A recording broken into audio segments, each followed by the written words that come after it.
Back to the breaking news we brought you off the top. Director of National Intelligence Tulsi Gabbard declassifying documents that show a, quote, treasonous conspiracy at the highest levels of the Obama administration to manufacture a narrative that Russia was trying to influence the 2016 presidential election. New York Congressman Mike Lawler joins us now. Congressman, it's great to have you on the program. This just broke about an hour or so ago that DNI Gabbard released these documents in a timeline that is incredibly fascinating. To some extent, Congressman, even as early as earlier this week, we broke down and asked the question of whether or not there's not enough focus on President Obama when it comes to Russia. What Gabbard is sharing with us now is the day-by-day and minute-by-minute change in the intelligence community reports after they go to the White House to meet with Obama, wherein they change the narrative of Russia's involvement in our election. Well, it's extremely disturbing at every level. And the fact is, President Obama needs to answer for this immediately.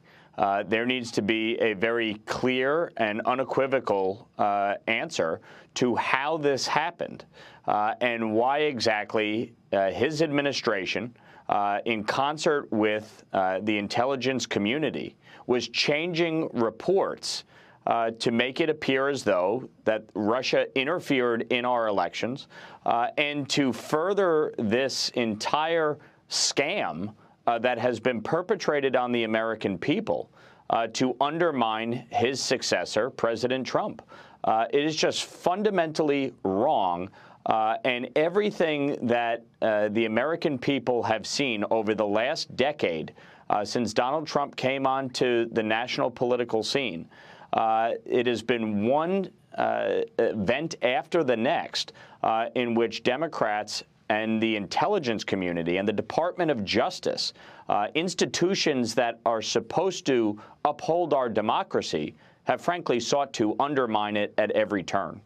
And to some extent, I think for many of the audience listening, it is not maybe a revelation they haven't thought, heard, or researched on their own before. I think what's different now is that this is coming from the Director of National Intelligence, and there's specific information on a day-by-day basis of how this changed. And just for the record, so the audience knows, I mean, it looks like the critical moment was around December 9th of 2016. Prior to that occasion, most of the intelligence community was saying no Russia involvement. Around December 9th or December 8th, they go into a meeting with President Obama, come out, and an entirely different message emerges from the intelligence community about Russia's involvement in this election. And let us hope, Congressman, this is the start. And we should have already started, and we have started, but this is not the end of searching for accountability on Russia. No, there needs to be accountability on this, and frankly, there has not been for years.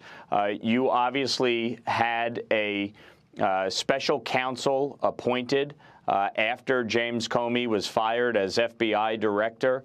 You get a special counsel that comes in, does a nearly 2-year investigation looking into every aspect of this. And the fact that this information was not uncovered, the fact that it was not part of the comprehensive report that made clear there was not Russian interference and that President Trump did not do anything wrong.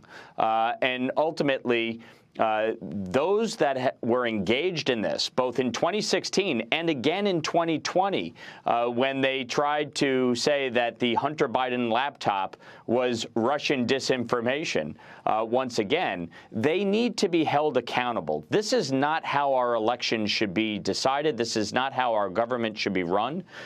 Those who have the highest levels of power and intelligence access need to be held accountable if they abuse it, and that's what it appears like happened here. All right, really quickly here, Congressman, you're a New York congressman. Is it possible that the city of New York is going to elect a guy to mayor who has said he looks to abolish private property in Zohran Mamdani? Sadly, so long as there are multiple candidates in the race, it looks very likely that he will be the next mayor of New York City.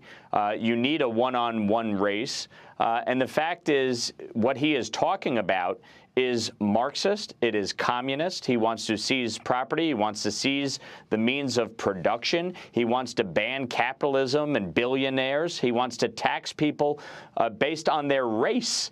And whether or not they live in a white neighborhood. This is absolute insanity. It will lead to the mass exodus of New York.